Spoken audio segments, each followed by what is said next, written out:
Salut Alex, Bonjour Gab, comment ça va? ça va bien toi? Ça va très bien, très bien. Bon, on a plein de nouvelles cette semaine. La première chose dont on va vous parler, ce sont notre nombre d'abonnés, fait qu'on va revenir sur ce sujet-là rapidement, des nouvelles sur la chaîne. Ensuite, on va vous parler de nouvelles de l'automobile, principalement le lancement du nouveau Colorado, Chevrolet Colorado 2023, qui n'est pas un véhicule électrifié, mais qui est dans un segment où il y a peu de véhicules électrifiés jusqu'à maintenant. Ensuite, tu vas nous donner des nouvelles sur le ID4, puis le lancement de la production aux États-Unis. Puis finalement, on va vous présenter une super entrevue que tu as eu l'opportunité de faire avec les gens de Vert en électrique qui ont fait un long road trip, un long voyage jusqu'à Myrtle Beach avec un véhicule électrique et en tirant une roulotte. Donc, pour nos abonnés, on a dépassé les 1000 abonnés récemment. Fait qu'on a comme gradué de la maternelle de YouTube. Fait que Oui. félicitations. Donc, en fait, à 1000 abonnés, là, c'est le moment où on peut monétiser la chaîne. En grosso modo, ça ne veut pas dire grand-chose pour vous parce qu'il y avait déjà des publicités sur nos vidéos. La seule différence, en fait, c'est que maintenant, contrairement à avant, il y a un tout petit morceau de ces publicités-là qui vont servir à créer plus de contenu puis à supporter la chaîne. Donc, merci de vous être abonnés, tous les gens qui l'ont fait. On vous l'a demandé assez souvent. Hein? Abonnez-vous, cliquez sur la petite cloche pour être notifié la prochaine fois qu'il y a une vidéo. Merci parce qu'il y a plus de 1000 personnes qui l'ont fait, plus que 1010 personnes qui l'ont fait même. Donc, c'est vraiment super. Ensuite, on va parler du nouveau Colorado. Puis, c'est surprenant, Alex, c'est que c'est toi qui m'as dit que c'était arrivé, en fait. Ouais, je t'ai présenté ça aujourd'hui, puis j'étais surpris. En fait, je regarde souvent là, l'industrie automobile, puis il m'a comme pris par surprise aujourd'hui. Puis j'ai fait, faut que j'en parle à Gabriel, puis Ben, ça je va être pense dans le qu'on podcast. savait que ça s'en venait, là, mais c'était comme dans le cloud. Je savais pas que l'annonce serait faite aujourd'hui, mais je savais qu'en 2023, le Colorado serait différent. Le Colorado, c'est une camionnette intermédiaire de GM. Évidemment, on aime ça vous présenter du contenu électrique, là, mais dans le segment des camionnettes intermédiaires, la seule électrique, c'est la Rivian qui coûte plus de 100 000 canadiens. C'est pas un véhicule très très accessible. J'en ai vu en Californie, c'est super cool, mais voilà, c'est pas très accessible. Donc, c'est un segment où le roi, c'est le Toyota Tacoma, qui pourtant est essentiellement, il y a eu un refresh en 2015, mais c'est à peu près le même véhicule depuis 2006. Ça va rester le plus gros vendeur. Mais depuis 2015, on avait eu le retour du Colorado, qui était quand même une bonne voiture, surtout vendu avec un V6. Puis là, la grosse nouvelle, c'est que pour le modèle 2023, bon, évidemment, c'est mis à jour, là, c'est une nouvelle plateforme, c'est le même empattement, mais on a un moteur 4 cylindres qui vient de base dans tous les modèles. En fait, il y a un seul choix de moteur, mais 3 puissances. C'est le 2.7 litres turbo, le 4 cylindres turbo 2.7 litres qu'on avait déjà dans les Silverado et Sierra. Puis ce moteur-là, TGM, là, quand ils l'ont introduit, on avait l'impression qu'il était un peu frileux. C'était pas dans toutes les voitures, c'était pas dans les modèles Work Truck, c'était pas dans les modèles hors route. Puis évidemment, il est comme gradué, puis maintenant, il est offert dans les versions un peu plus hors route, mais pas les plus extrêmes. Puis, on l'introduit pour la première fois dans un autre modèle, dans le Colorado. Donc, en fait, il y a trois variantes là, de ce moteur-là qui vont être disponibles. Fait que je vais aller vous présenter en fait les puissances. Donc, une version 237 chevaux, 259 livres-pieds qui va être dans les modèles Work Truck et LT, comme la version à faible puissance, entrée de gamme. Puis ensuite, les modèles qui je pense vont être les plus vendus au Québec, Z71 et Trail Boss, 310 chevaux, 390 livres-pieds. Et dans le modèle ZR2, qui est très orienté vers la route, 310 chevaux et 430 livres-pieds de couple, ce qui en fait, c'est les mêmes chiffres que pour la version que dans les Silverado et dans les Sierra. Puis, mais malgré que la version du milieu, 390 livres-pieds de couple, ça reste quand même plus que ce qui était introduit initialement dans le Silverado puis dans les Sierra qui avait 348 livres-pieds.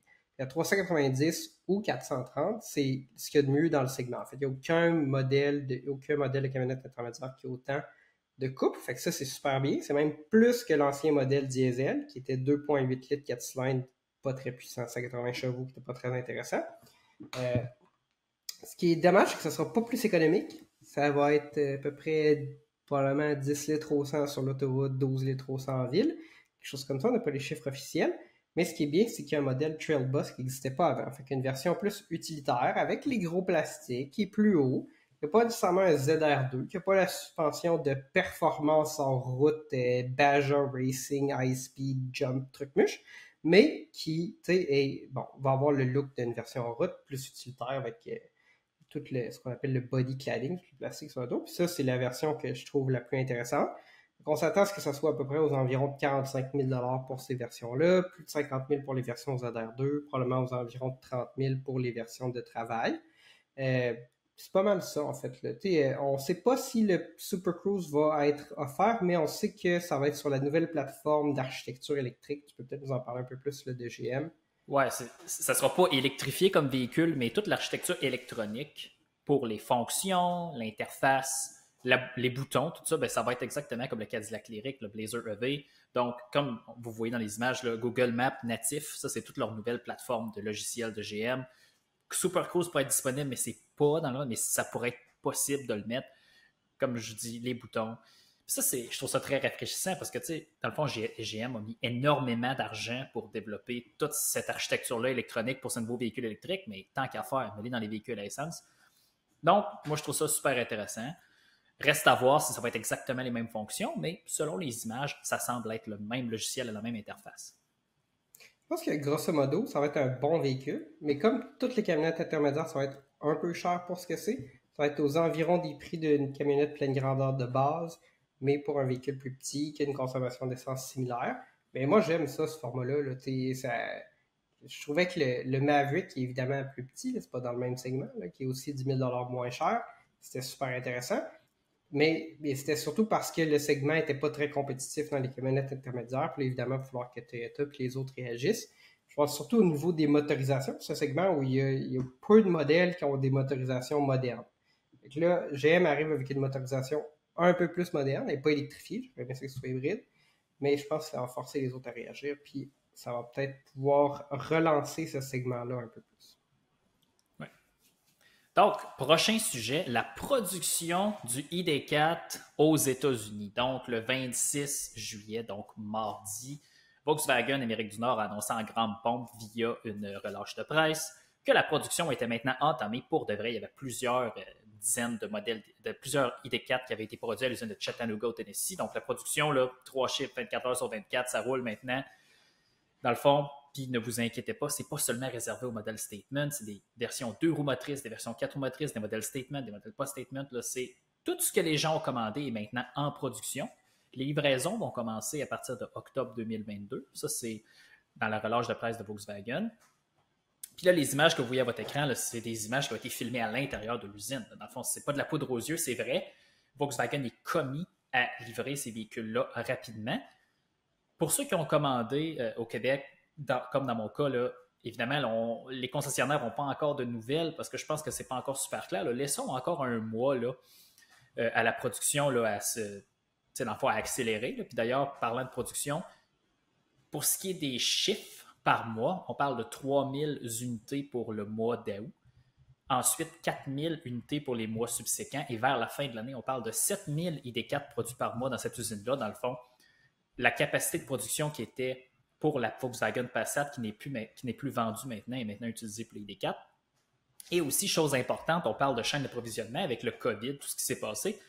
La majeure partie des composants du ID4 pour l'Amérique du Nord sont produits en Amérique du Nord, dont la batterie qui est produite chez SK Innovation en Géorgie, même usine qui produit le battery pack du F-150 Lightning. Donc, c'est super intéressant. Évidemment, j'en avais déjà parlé, mais là, c'est vrai, ça roule. Si vous êtes dans le coin du Tennessee en vacances, ben, passez devant l'usine, la cour est pleine de ID4. Là. Si vous passez dans les prochains mois, la cour elle va être pleine de véhicules. Donc, c'est super. Regardez, espérant que ça brasse un peu le marché pour le Québec parce que ça n'en prend des véhicules électriques. Il y a beaucoup de gens qui sont en attente. Excellent. Puis ensuite, le prochain sujet, c'est quand même intéressant. Tu as fait une entrevue avec les gens de VR en électrique qui se sont rendus à Myrtle Beach, fait 1700 km en tirant une roulotte. Parle-nous un peu de ça. Oui, pour vous mettre en contexte, dans le fond, VR en électrique, c'est une chaîne québécoise. Dans le fond, c'est deux entrepreneurs de la région de Montréal là, qui ont... c'est une petite famille, dans le fond, qui ont un Tesla Model Y là, avec une petite roulotte super aérodynamique, super légère. Puis, dans le fond, leur chaîne, là, c'est assez simple. Dans le fond, je pense qu'ils essayent de démocratiser le VR en électrique. Hein, le nom est là. Puis, des gens très, très sympathiques. Je voulais les rencontrer. Dans le fond, c'est une collaboration qu'on fait. Le but, ça sert toujours à mélanger les deux publics des deux chaînes ensemble. Essentiellement, pour vous mettre en contexte, ils sont partis de Montréal, ils se sont rendus à Myrtle Beach. Donc, on parle d'à peu près 1700 km, plusieurs sessions de recharge. Ça leur a pris 3 jours parce qu'ils suivaient des gens, là, des amis. Donc, On va vous montrer l'entrevue maintenant, espérant que vous aimez des gens très sympathiques qui ont intérêt à être connus. Bien le bonjour, Marie-Pierre Éric. Hey, bonjour. Ça va bien? Ça Très va bien. super bien. Merci de nous accueillir sur votre chaîne. Ça nous fait plaisir. Aujourd'hui, on a Marie-Pierre et Éric de la chaîne VR en électrique, une chaîne québécoise, francophone en plus, qui parle de leur expérience en Tesla Model Y de partir en camping, utiliser un VR, puis tout ce qui vient avec ça. Puis moi, je trouve ça super intéressant parce que vous savez que moi, les gros véhicules, c'est pas mon fort. Donc, très heureux de vous avoir avec nous. Bien, merci. Bien, nous aussi, d'ailleurs, c'est pour ça qu'on a une Y, on ne voulait pas avoir de pick-up. Puis là, dans le fond, de ce que je conviens, vous n'êtes pas au Canada actuellement, vous êtes en vacances. Actuellement, on est en vacances à Myrtle Beach. Demain matin, on quitte Myrtle Beach pour les Cap-Hatteras, qui va être un autre défi à se rendre. Mais quand même, il fait chaud ici à Myrtle Beach. Et là, dans le fond, pour nos auditeurs, dans le fond, en ce moment, on est à distance, évidemment, grâce à la technologie, mais votre connexion Internet, c'est pas la connexion Internet du camping, c'est ça? Non, on a décidé d'abandonner l'idée d'utiliser les Internets des campings parce que c'est souvent partagé avec bien du monde. Puis il y a une question de sécurité aussi. Fait que nous, on a fait l'acquisition d'une antenne Starlink et on a un abonnement spécial pour le camping qui nous permet de nous promener un peu partout en Amérique du Nord. Jusqu'à un maximum de 2 mois aux États-Unis, okay. Mais au Canada, il n'y a pas vraiment de limite. Puis, mettons là, pour nos auditeurs, mettons une question. Mettons, là, faites un package complet. Là, une personne là, qui dit pour mon VR, je pars avec ça. Là. Combien ça coûte? Là? Okay. Ça peut coûter autour de 700-800 $ le kit. Donc, c'est une antenne avec un routeur. Il y a un délai d'attente de peut-être, comme là, j'ai un de mes amis, là, Louis Boss, qui est aussi sa chaîne YouTube. Il l'a commandé il y a 5 jours, puis il l'a reçu au Québec. Fait que ça a pris 5 jours. Il a reçu son antenne. Puis après ça, l'abonnement, c'est autour de 130 $ par mois si tu es stationnaire en chalet, par exemple. Puis si tu veux te promener, tu rajoutes un 30 $ par mois. OK. Donc, c'est un peu dispendieux, par mois. Mais ça marche. OK. Non, mais en réalité, tu sais, je dis, c'est un réseau de satellites mondial. Puis de ce que je comprends bien, le Canada est encore en bêta. Là. C'est peut-être pas disponible partout encore, mais... C'est quand même assez bien disponible. Moi, je suis dans les groupes Facebook. Puis continuellement, là, les gens s'abonnent. J'ai fait aussi une carte des gens qui ont soumis leur emplacement. Puis il y a vraiment beaucoup de monde qui l'a présentement. C'est quand même assez bien fonctionnel, même si on appelle ça bêta. Non, mais quand même. Puis en fait, là, je suis là, vous êtes en HD sur votre iPad probablement, donc ça fonctionne extrêmement bien. Là. Je peux en témoigner. Mes filles disent que ça fonctionne à merveille. Pour le streaming, YouTube, tout ça. Excellent. Super. On va avoir des vitesses d'autour de 50 mégabits jusqu'à 250 mégabits. Okay, c'est par secteur, là. C'est jamais pareil. Là. Ça dépend des régions. Puis, comme je disais dans une autre entrevue, l'Internet est transmis à partir de réseaux terrestres à plusieurs endroits. Donc, ça dépend de c'est qui le fournisseur qui pousse l'Internet en haut. Donc, des fois, mais c'est toujours par satellite, sauf que dans le fond, l'envoi dépend du fournisseur de services Internet. Exact, du coin. Puis c'est une entente avec Starlink, évidemment. On ne peut pas savoir vraiment c'est qui, là. Mais il y a différents fournisseurs puis il y a différentes vitesses. Ils doivent avoir, j'imagine, des spécifications techniques assez précises, là. Mais ça fonctionne. En tout cas, pour quelqu'un qui veut se promener, on peut oublier les autres services puis utiliser vraiment ça. Ça marche très bien. Super. Ben, en tout cas, content d'avoir des gens qui l'essayent pour vrai parce que, tu sais, des fois, c'est juste des témoignages. Autre chose que là, je voulais parler qui est le vif du sujet. Vous savez, nous, sur notre chaîne, on a fait déjà 3 défis 500 km. On a une autre aventure qui est en train de se faire éditer, qui va être relâchée là, sur YouTube dans les prochaines semaines.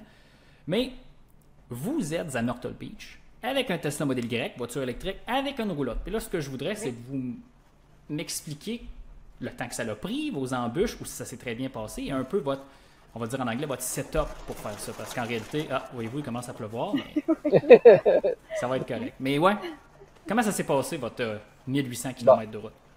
Donc, premièrement, juste pour donner quelques spécifications, évidemment, une Tesla Model Y Long Range, c'est 500 km d'autonomie en temps normal. On a une roulotte d'environ 2200 livres qui est en fil de verre, qui est quand même très bien aérodynamique, qui pogne peu dans le vent, et peut-être 300-400 livres de bagages maximum. Donc, c'est un bon poids. La Y peut tirer jusqu'à 3500, fait qu'on est vraiment correct à ce niveau-là. On a fait le voyage en 3 arrêts. Ouais. Le premier, on est parti de la rive sud de Montréal jusqu'à dans le coin d'Albany. Fait qu'on a fait un 380 km. On a arrêté 3 fois pour charger. Environ 30 minutes. Ça se passe comment sur la 87, recharger dans les Adirondacks? Ça se passe très bien. Ça se passe très bien, mais il a fallu ralentir dans les Adirondacks pour être certain de se rendre à la première borne. C'est vraiment de Montréal jusqu'à Plattsburgh. C'est vraiment le petit bout là, qu'on avait à faire attention sur la vitesse, mais après, on pouvait respecter les limites de vitesse sans problème. Okay. Puis au niveau de la recharge, on a seulement chargé dans les superchargeurs, puis ça a super bien été. Le réseau aux États-Unis est vraiment très bien développé. Puis on a été extrêmement chanceux parce que en tout et partout, on a fait 11 recharges là, pour se rendre jusqu'à Myrtle Beach. Puis je crois qu'il a fallu qu'on dépine notre roulotte de l'auto peut-être 2 ou 3 fois maximum. Là. Ouais. Ce qui est très, très bien. Au Québec, il faut souvent la dépiner. Ouais, OK, ça c'est bien. Des poules-trous, comme on dit. Ouais. C'est pas des vrais poules-trous, là. Non, on a fait quelques twists, mettons. On a fait des twists, mais au moins, il y avait la possibilité, puis il y avait personne. Puis tu sais, comme quand je pense à Plattsburgh, ben c'était un stationnement de centre d'achat, puis les bornes, au lieu d'être installées au mur, ben ils ont installé en plein milieu du stationnement, puis tu peux passer au travers. Fait que c'est bien fait, là, à ce niveau-là. Là. Ouais. Puis la deuxième journée, ben là, c'est là qu'on a fait un bon 1000 km. C'était une grosse journée. On a dû arrêter charger au moins peut-être 6 fois cette journée-là. Mais encore là, ça a super bien été. Puis ce qu'il faut savoir, c'est qu'on est parti avec une gang d'amis qui sont en pick-up. Et on voulait se rejoindre toujours au point de rassemblement dans les Walmart pour dormir puis être en gang. Puis on a réussi à arriver à chaque fois en même temps, mais il a fallu partir 1 heure, 1 heure et demie, 2 heures d'avance. Mais avec notre petite 1 heure et demie d'avance, on arrivait en même temps pile poil. Fait que, vos recharges, c'est 30 minutes essentiellement. C'est ça. Puis ce qu'il faut pas oublier, c'est qu'en gaz, quand tu as un pick-up, ben, c'est long à remplir. Ta famille a quand même envie de pipi. Fait qu'au bout de la ligne, les gens qui se questionnent, en recharge, en auto électrique, c'est l'enfer, faut t'arrêter tout le temps. Ben en pick-up aussi, t'arrêtes tout le temps. Fait que au bout de la ligne, on n'est pas vraiment beaucoup plus en retard qu'eux sur un grand voyage de 10 heures. Il faut juste changer un peu notre façon de voyager. Il faut être moins pressé. On prend notre temps. On en profite. À chaque fois qu'on arrête, nous, on a 2 filles, là. Fait qu'on est 3 filles en tout. Fait à chaque fois qu'on arrête, on va aux toilettes. On en profite pour dîner. On en profite pour souper. Donc, on essaie de tout synchroniser, tout ça. Fait que ça va super bien. Puis, ça nous a coûté à peu près 37 $ le voyage au complet. C'est rien. Fait que ça valait vraiment la peine. Ouais. Et tantôt, j'ai parlé avec des Québécois avec un gros pick-up diesel. Ça y a coûté 1200. Eh, boy. Ouais, mais mes parents ont une fifth wheel qui emmène en Floride, mais c'est une camionnette, un Ram avec moteur à essence. Puis ça leur coûte une affaire là, de 2000 $. Mais bon, c'est moins cher que l'hôtel pendant 6 mois. Donc, c'est correct. Effectivement. Mais dans le fond, après ça, votre 3e journée, vous étiez probablement proche de Washington, Richmond, vous êtes rendu à Myrtle Beach direct. Là. Exactement, on s'est rendu direct, c'était un 5 heures. On a fait encore 380 km à peu près. Là. 3 recharges aussi. 3 recharges, 5 heures, autour de 150 km. Même, il y a un moment, on a fait un 200 km sans problème. OK, fait que là, ça m'amène à mon autre question. Dans la vraie vie, là, on va faire une situation hypothétique. Autoroute 20 Québec-Montréal, avec votre roulotte, Tesla Model Y à 105, 110 km/h, c'est quoi l'autonomie l'été? L'été, on arrête toujours au Madrid. On arrête toujours, quand on part de Montréal sur la 20, on arrête toujours au Madrid peut-être un 5-10 minutes pour aller faire des petits pépis, puis je sais pas quoi, puis manger une croûte, puis après ça, on s'en va jusqu'à Lévis sans problème. Je dirais qu'en été, c'est maximum étiré là, 200 km. Puis là, c'est pas compliqué. On se garde 20% comme marge d'erreur. Fait que ça l'enlève 100 km sur le 500. Puis le véhicule, aux bornes de recharge, tu le charges seulement à 80%. Évidemment. Fait que t'enlèves encore un 100 km. Fait qu'il te reste seulement 300 km d'autonomie. Si tu rajoutes une roulotte, tu vas tomber à 150-200. C'est ça. Ça coupe en deux essentiellement. Un peu moins, peut-être 40% de perte. Là. C'est ça. Donc, ça veut dire que vous êtes probablement à 26-27 kWh par 100 km, mettons. Par 100 km, je ne le compte pas souvent comme ça, mais je peux te dire l'équivalent watts du kilomètre, on pourra le compter. Ah, ben c'est juste nous, fois 6, normalement, c'est juste fois 10. c'est juste fois 10. Donc, nous, normalement, on est autour de 280. 280 avec la roulotte. Généralement, les gens en Tesla normal, là, ça va être autour de 150, 170 Ouais, c'est ça. watts du kilomètre. Là. Fait que c'est ça la différence entre les deux. Fait que c'est un 100 watts du kilomètre de plus. Puis les autres roulottes, hein, on parle avec des gens. On a une roulotte qui est très aérodynamique, par contre. D'autres roulottes un petit peu plus grosses, un petit peu plus volumineuses, vont prendre plus dans le vent. Fait que ça va plus tourner autour du 300, 400. OK. Ouais. OK. Fait que ça fait du sens. Mais ouais, c'est ça, les watts-heures par kilomètre. Mettons, je fais une pause là, pour vous ici. Tu sais, dans le fond, Tesla l'affiche comme les Européens l'affichent, puis c'est correct. Dans le fond, ce qu'on fait, on fait juste tasser la virgule. Puis ça vous donne le chiffre en kilowattheure par 5 km.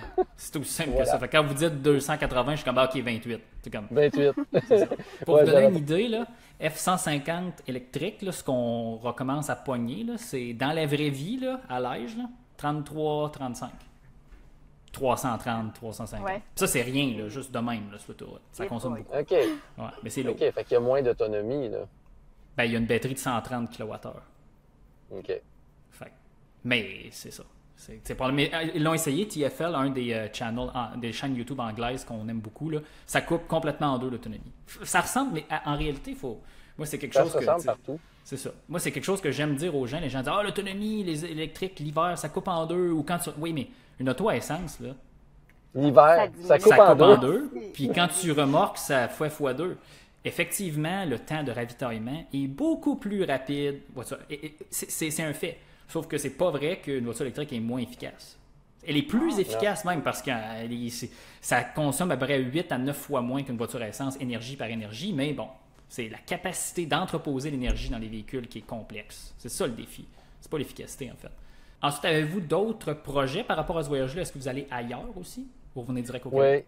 Oui. Là, on quitte, on part 2 semaines pour les Caps à Terrasse. Qui est à peu près à 5-6 heures d'ici. Ça va être un petit défi parce que il y a des bornes superchargeurs tout au long. Si on n'avait pas de roulotte, on n'aurait aucune inquiétude. Par contre, lorsqu'on arrive dans la baie, là, rejoindre la petite pointe, je sais pas si tu as déjà vu, là, mais rejoindre ça, il va peut-être falloir rouler en dessous des limites. Là. C'est le bout un peu inquiétant. Il y a un superchargeur juste avant de rentrer dans la baie, là, mais après, il n'y en a plus. Okay. Donc, rendu là-bas pour revenir... Mais pour revenir, c'est pas un problème parce que dans les campings, on est toujours branché avec notre connecteur TT30. On se remplit à 80-90 %. Vous êtes correct. Puis on est correct pour partir. Puis là-bas, on a vu qu'il y avait, je pense, un combo ou un CHAdeMO d'un autre réseau qu'on connaît pas. Puis j'ai mes 2 adapteurs avec moi, fait que peu importe ce qui arrive, on va être correct. Vous avez un CCS Tesla non officiel. Non officiel, puis j'ai passé par un revendeur que j'ai payé trop cher, mais je voulais pas donner à l'époque mon numéro de compte de mon compte Tesla pour commander ça. Là, moi, j'étais un peu freak dans la sécurité. Là. Fait que je voulais pas faire ça. Fait que oui, j'ai ça. J'ai mon petit combo. Il fonctionne super bien, très variable dans les réseaux de Petro-Canada, honnêtement. Là, c'est quasi pas fiable. On n'a pas réussi à faire de quoi de bien, mais dans d'autres réseaux, Canada? On l'a pas testé encore. OK. Mais il y a Electrify America ici. Mais ça fonctionne bien qu'Electrify America? On l'a pas essayé. On va peut-être l'essayer au Capaterra, justement. Ben, ça serait peut-être une suggestion parce que de ce que j'ai vu sur la planète YouTube, ceux qui se sont procurés dans le fond, la plug CCS là, pour les Tesla à partir du revendeur en Corée du Sud. Tout dépendamment si le Tesla est prêt à recevoir cet adapteur-là, on peut aller chercher des vitesses de 220 kW si c'est un véhicule qui peut charger à 250. Donc, c'est quand même bien, là. C'est correct. Oui, absolument. Donc, puis on a notre courroie de remorquage aussi, qu'on va peut-être essayer si jamais on tombe en panne. Ah ben oui. Ben là, je vous le souhaite pas, mais probablement que ça devrait bien se passer. Là. À la fin, il y a toujours des bornes publiques niveau 2, dans le pire des cas. Puis t'es en camping en plus. Fait que tu peux dormir dans ta roulotte. Là. Fait que c'est quasiment... Ça va bien aller. Non, mais c'est bien. Allez-vous documenter un peu là, ce prochain leg un peu plus complexe? Oui, on a tout filmé, les choses importantes actuellement. On n'a pas fait encore le montage, puis on n'a pas libéré encore la première partie. Mais oui, on va filmer... assurément toutes ces parties au travers de notre voyage, c'est certain. On n'a pas réussi à sortir le drone, là. C'est comme interdit, on est à côté des aéroports, c'est complexe. D'habitude, on aime ça faire des shots de drone avec la roulotte quand on roule, là, mais... Peut-être au Cap. Peut-être au Cap, on va être capable de le faire. Si c'est pas trop venteux. Ouais, là, c'est le vent qui va peut-être jouer contre nous. Là. Donc, bon, ben, je vous remercie d'avoir pris du temps avec nous. Écoutez, je vais faire un autre appel. VR en électrique, chaîne québécoise, de la vie du VR puis la vie du plein air, c'est super, en électrique. Oui. En électrique. On donne différents trucs. Donc, puis on a aussi un blog pour ceux qui veulent se renseigner. On a documenté les campings au Québec, il y a des bornes de recharge. Donc, pour ceux qui veulent commencer à s'initier au remorquage, puis qui ont des doutes, puis qui sont inquiets, ils peuvent choisir des campings qui sont déjà branchés. Donc, ça peut être quelque chose d'intéressant. Puis on donne aussi différents trucs, là, comment se charger en camping, toutes sortes de trucs intéressants qui permettent aux gens de partir en camping en électrique. Non, mais c'est super, ça. Une belle boîte à outils et en plus une chaîne YouTube. Exact. Voilà. Bon, merci beaucoup. Merci à toi, Alexandre. N'oubliez pas de vous abonner à VR en électrique si vous êtes abonné à Plus de Millage aussi. C'était une excellente entrevue. Merci, Alex, d'avoir pu parler avec VR en électrique. Donc, on vous invite évidemment à vous abonner à votre chaîne, à leur chaîne. Cliquez sur la petite cloche pour être notifié la prochaine fois qu'il y a une de leurs vidéos qui sort. Faites la même chose pour nous, pour notre chaîne Plus de Millage. Vous pouvez aller lire le blog aussi de VR en électrique. Puis écrivez-nous dans les commentaires si vous aimeriez voir plus de collaborations comme ça. Puis surtout, taguez peut-être la chaîne YouTube ou le collaborateur avec qui vous aimeriez qu'on discute dans le prochain épisode de Plus de Millage. On se dit à la prochaine!